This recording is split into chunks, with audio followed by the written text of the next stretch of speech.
नमस्कार, मैं डॉक्टर जितेंद्र कुमार आपका जेके बायोलॉजी क्लास में स्वागत करता हूं और आज के हम इस वीडियो में ऑक्सिन सिग्नलिंग पाथवे के बारे में काफी सिंपल और सरल भाषा में समझेंगे और यह देखेंगे कि किस तरीके के सवाल इससे पूछे जाते हैं और मैं सीएसआर से संबंधित कुछ लेटेस्ट सवाल को यहाँ पर बताऊंगा कि देखिए इसको कैसे सोल्व कर सकते हैं।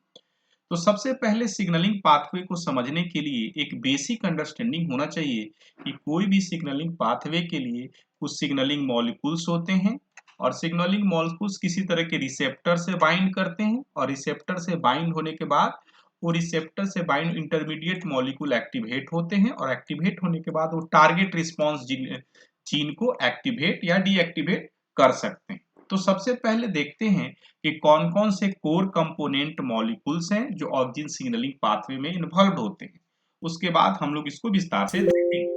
तो सबसे पहले यहाँ पर हम देखते हैं एक हमारा एक मॉलिक्यूल है जिसको देख रहे हैं TIR, ट्रांसपोर्ट इनहिबिटर रिस्पॉन्स। एक मॉलिक्यूल है TIR, नाम याद रखना है TIR response in transport inhibitor response 1। ये मॉलिक्यूल्स का नाम, ये महत्वपूर्ण कंपोनेंट है और इसका काम क्या है।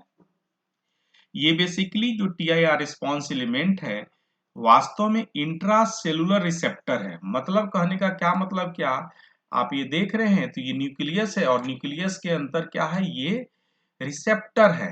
रिसेप्टर है जो जो वास्तव में क्या है, स्लबुल रिसेप्टर है और इस पे क्या ऑक्सिन अगर आएगा या तो बाइंड कर सकता है, ऑक्सिन इससे बाइंड कर सकता है। साथ ही साथ आप देखेंगे कि ये करता क्या है, TIR1 ये ट्रांसफर करता है यूबिक्विटिनिन मॉलिक्यूल को जो ऑक्सिन प्रोटीन्स पर और टारगेट करता है प्रोटियोलाइसिस के लिए, टारगेट करता है प्रोटियोलाइसिस के लिए डिग्रेडेशन ऑफ आईआईए ऑक्सिन्स के लिए। साथ ही साथ टीर जो प्रोटीन है जो कैसे सेंस करता है और बिकम एक्टिवेटेड बाय ऑक्सिन्स, यह अच्छी तरीके से नहीं जानते हैं, लेकिन हमने अभी तक इतना ही समझा कि टीर क्या है, TIR1 transport inhibitor response molecules हैं जो क्या इंट्रासेलुलर रिसेप्टर्स की तरह बिहेव करते हैं और जो ऑक्सिन से बाइंड करते हैं। साथ ही साथ देखते हैं दूसरा चीज आपको समझना प्रोटीन डिग्रीगेशन के बारे में। आप ये भी जानते हैं कि प्रोटीन को अगर डिग्रीगेट करना है तो यूबिक्विटिन पाथवे के थ्रू अगर करना है तो कोई मॉलिक्यूल जो अगर किसी भी पाथवे टारगेट प्रोटीन पर यूबिक्विटिन मॉलिक्यूल टैग कर दिया जाता है तो उसका क्या होता है, प्रोटियोलाइसिस होता है। तो ठीक उसी तरीके से दूसरा बात याद रखना है कि TIR1 जो है ये की कंपोनेंट है ऑक्सिन सिग्नलिंग पाथवे का, ठीक है। और TIR1 जो क्या है, एक तरह का इनहिबिटरी प्रोटीन के तरह से बिहेव करता है और देखेंगे कैसे करता है। साथ साथ ये दूसरा एक और एलिमेंट है ARF, auxin response factor, transcription activator protein है। यह इनएक्टिव अवस्था में कब रहता है, हेट्रोडाइमर, जब ये ऑक्सिन के साथ आपका बाइंड होता है ऑक्सिन के साथ ARF तो क्या होता है, इनएक्टिव होता है, काम नहीं करता है। लेकिन ये एक्टिव कब हो जाता है, जब आपस में होमोडाइमर बना लेता है तो जो रिस्पॉन्स है ऑक्सिन रिस्पॉन्स फैक्टर वो क्या होते हैं, एक्टिव हो जाते हैं। तो ये हमने तीन बातें समझी, TIR के बारे में समझा, प्रोटियोलाइसिस के बारे में समझा, प्रोटीन डिग्रीगेटेड के बारे में समझा, प्रोटीन कैसे डिग्रीगेट कर रहा है इसके बारे में देखा। साथ साथ ARF फैक्टर्स के बारे में भी समझा कि ये कब एक्टिव होता है और कब इनएक्टिव होता है। एक्टिव कब होता है, जब होमोडाइमर के फॉर्म में रहता है और इनएक्टिव कब रहता है, जब ऑक्सिन्स के साथ आपका ये हेट्रोडाइमर फॉर्म में रहता है। आइए हम लोग देखते हैं कि कैसे ऑक्सिन सिग्नलिंग काम करता है। अब देखते हैं सबसे पहले यह तीन स्टेप में काम करता है। पहला क्या है, inactive ARF auxin response factor, कब, जब ये हेट्रोडाइमर के फॉर्म में रहता है। तो आप ये देख सकते हैं हमें न्यूक्लियस के अंदर की स्थिति के बारे में आपको बता रहे हैं और यहाँ आप देख रहे हैं कि ये आपका क्या है, जो ये मॉलिक्यूल्स हैं ऑक्सिन्स के मॉलिक्यूल्स हैं और ये किससे बाइंड किए हुए, ARF फैक्टर से बाइंड किए हुए। और जब ऐसी स्थिति में अगर ये बाइंड रहता है तो करता क्या है, ये कोई भी जीन एक्सप्रेशन नहीं करता क्योंकि ऑक्सिन रिस्पॉन्स एलिमेंट्स जो भी हैं वो इनएक्टिव रहते हैं। तो आप देख सकते हैं पहली स्थिति को कि आपका ARF फैक्टर जो है आपके ऑक्सिन मॉलिक्यूल से बाइंड है तो ये क्या है, नो जीन एक्सप्रेशन, मतलब कोई भी जीन एक्सप्रेशन जो कि ऑक्सिन अर्ली रिस्पॉन्स एलिमेंट को नहीं रिस्पॉन्स करते हैं। अब दूसरी स्थिति है, अगर TIR, जो TIR कॉम्प्लेक्स को आप देख रहे हैं, जो ऑक्सिन को सेंस भी करता है, तो ऑक्सिन को अगर सेंस करता है तो TIR जो कॉम्प्लेक्स है वो क्या कर सकता है, ये डिग्रीगेट कर सकता है। कैसे डिग्रीगेट कर सकता है? यूबिक्विटिन एडिशन के बाद आप देख सकते हैं दूसरा स्टेप है कि अगर ऑक्सिन जो है सेंस कर सकता है, कौन? TIR नहीं, रिसेप्टर है ऑक्सिन के लिए, और ये बात ध्यान रखना है। साथ ही साथ अगर ये कर लेता है तो आप देखेंगे कि ऑक्सिन डिग्रीगेट कर जाता है, मतलब ऑक्सिन का अस्तित्व इसमें कम हो गया या खत्म हो गया। तो दूसरी स्थिति क्या है? ऑक्सिन डिग्रीगेट कर जाता है। जैसे ही अगर ऑक्सिन डिग्रीगेट कर जाता है तो अगली स्थिति होती है कि ARF, जो आपने देखा, जो पहले क्या किससे बाउंड था, ऑक्सिन से बाउंड होकर इनएक्टिव था, अब किससे बाइंड हो जा रहा है, अब ये डाइमर बना लेते हैं।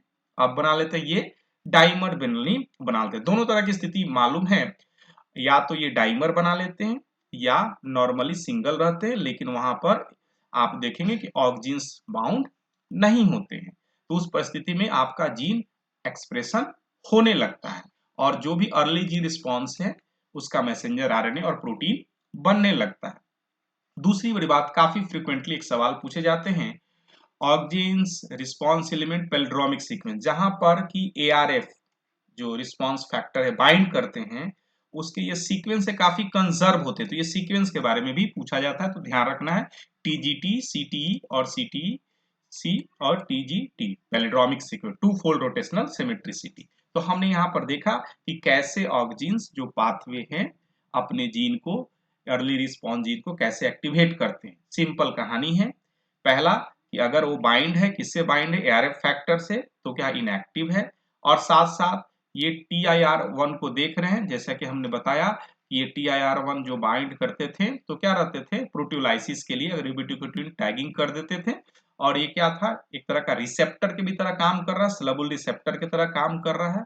इंट्रासेलुलर रिसेप्टर है, सेल के न्यूक्लियस के अंदर रिसेप्टर है, और इसे बाइंड करके अपना डिग्रीगेट कर दिया तो फ्री हो गया। कौन फ्री हो गया? ऑक्सिन्स के साथ फ्री कौन हो गया? ARF। ARF या तो मोनोमर या डाइमर के फॉर्म में जनरली बाइंड करके ऑक्सिन रिस्पॉन्स एलिमेंट को क्या करते हैं? एक्टिवेट करते हैं। चलिए, तो हमने इस बात को समझ लिया और आइए अब कुछ और इससे संबंधित महत्वपूर्ण बात को समझते हैं।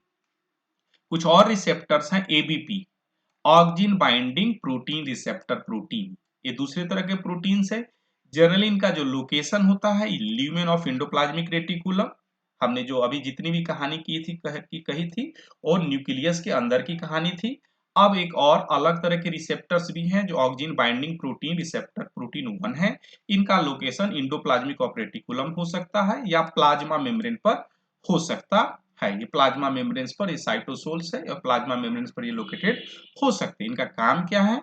इनका जो काम है, associated with auxin response at plasma membrane, कि प्लाज्मा मेम्ब्रेन पर मौजूद रहते हैं और ऑक्सिन के रिस्पॉन्स को करते हैं, ऑक्सिन से संबंधित ट्रांसपोर्ट में इन्वॉल्व होते हैं। साथ साथ including activation of protein pump and cell wall acidification. आपने देखा क्या कि ये प्रोटीन पंप को भी एक्टिवेट करते हैं? अगर आपको ध्यान होगा अच्छी तरीके से, तो हमने देखा था कि अगर मान ली कोई सेल है, न्यूक्लियस है, और यहाँ पर आपने देखा था अगर ये प्लाज्मा मेम्ब्रेन है, अगर इसको मैंने प्लाज्मा मेम्ब्रेन बना दें, ये प्लाज्मा मेम्ब्रेन है, और इसके वाल क्या है? अगर सेल वाल है, ये क्या होता है? अगर ये सेल वाल है, अगर हमने इसको सेल वाल बनाया है, और तो हमने देखा क्या? हमने देखा था कि इस एरिया में जो पीएच क्या होता है? लो होता है। पीएच क्या होता है? अबाउट 5 होता है। और इसके लिए कौन सा मतलब करते हैं क्या? ये प्रोटीन पंप को एक्टिवेट करते हैं ताकि ये इसमें हाइड्रोजन आयन का कॉन्सेंट्रेशन क्या होगा? घटेगा या बढ़ेगा। जब पीएच अगर ज्यादा है तो इसका मतलब है कि उसमें हाइड्रोजन आयन का कॉन्सेंट्रेशन कम है। ठीक है, तो अब देखते हैं कि सॉरी नहीं, हाइड्रोजन आयन का कॉन्सेंट्रेशन ज्यादा होना चाहिए तभी तो पीएच ज्यादा होगा। सॉरी। तो और देखते हैं, कहने का क्या मतलब क्या कि ऑक्सिन से रेगुलेटेड जीन रिस्पॉन्स करते हैं। साथ साथ ये लोगों को नहीं मालूम है कि कैसे ये ABP1 डाउनस्ट्रीम मॉलिक्यूल्स में ये काम करते हैं, मतलब इसके इफेक्टर मॉलिक्यूल्स कैसे ये डाउनस्ट्रीम मॉलिक्यूल में एक्टिवेट करते हैं, अच्छी तरीके से लोगों को मालूम नहीं है। तो आइए अब हम इससे संबंधित सवाल को देखते हैं और काफी आपको अच्छा लगेगा। देखिए, यह सवाल CSIR में पूछा गया दिसंबर 16 में। बिल्कुल क्लीन स्ट्रेट फॉरवर्ड सवाल है। Following statement are made and describe auxin signalling pathway from the receptor binding और फिलोलॉजिकल रिस्पांस। अब ये बता रहा है कि आपको बताना क्या है कि सर स्टेटमेंट दिया गया है, तो आपको चूज क्या करना है, करेक्ट स्टेटमेंट को चूज करना है। आप आसानी से चूज कर सकते हैं। अब देखिए, auxin response nuclear protein that bind to auxin response element and activate represent, बिल्कुल सही है। एआरएफ के बारे में आपने देखा कि न्यूक्लियर प्रोटीन्स होते हैं जो ऑक्सिन रिस्पांस एलिमेंट को बाइंड करते हैं, तो ये स्टेटमेंट क्या बिल्कुल सही है।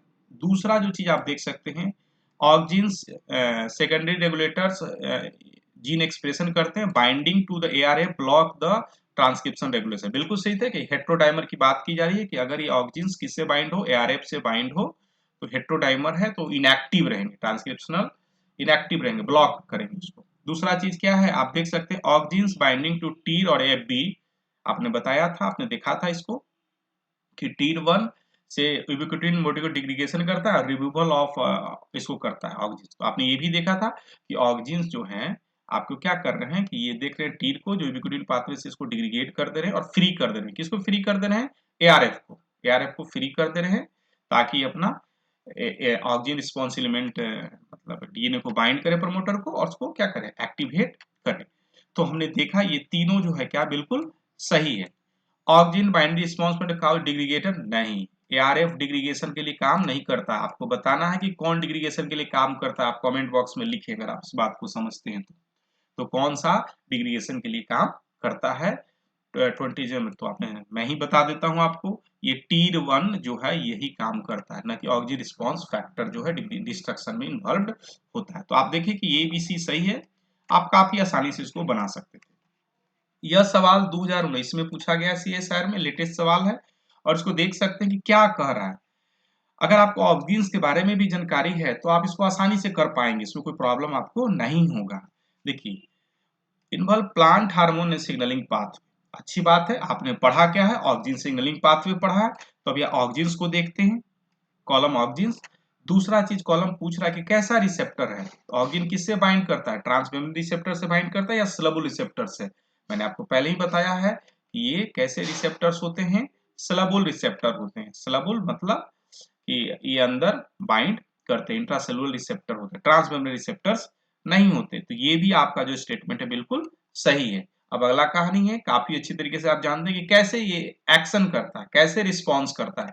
आपने कहीं देखा फास्फोलाइसेशन डिफास्फोलाइसेशन का इवेंट ऑक्सिन सिग्नलिंग में, नहीं। आपने क्या देखा, प्रोटियोसोम्स मीडिएटेड प्रोटीन डिग्रीगेशन, कौन सा फैक्टर के लिए इसके लिए रिस्पॉन्सिबल था, TIR1। तो आप इस तरीके से देख सकते हैं A B सेकेंड, तो आप देख सकते हैं A B सेकेंड, तो A B सेकेंड आप इसी कॉलम में, मतलब ये दूसरे नंबर में ही है और कहीं पर आप इसको नहीं देखते। और बाकी हम दूसरे पाथवे के बारे में अलग से मैं वीडियो बनाऊंगा, वहां भी इसके बारे में हम डिस्क्राइब कर सकते हैं। तो अगर आप इस वीडियो को पसंद करते हैं, लाइक करते हैं, शेयर करते हैं तो चैनल को सब्सक्राइब करिए और अपना कमेंट बॉक्स में जरूर लिखें, ये हमें नए वीडियो बनाने के लिए इनकरेज करता है। Thank you for watching the video.